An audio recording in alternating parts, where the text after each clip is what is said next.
parler pendant 2 heures à quelqu'un qui en fait ne connaît rien du survivalisme, ne sait pas d'où on vient.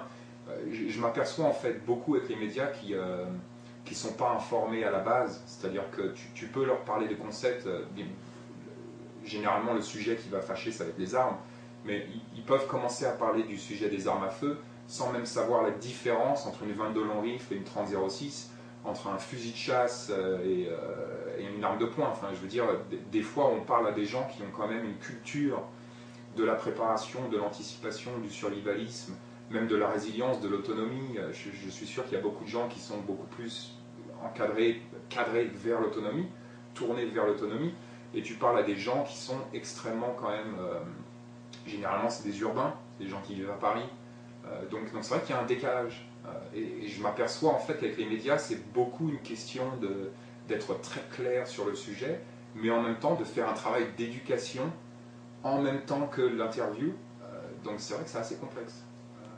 Je ne suis jamais à 100% satisfait. De toute façon, je ne suis jamais 100% satisfait de tout ce que je fais. Que ce soit le blog, ma vie privée, je veux toujours aller plus loin, plus haut, meilleur. Je fonctionne comme ça, donc quoi qu'il arrive, je ne serai jamais 100% content de rien. Je ne suis pas à 100% content de ma réponse.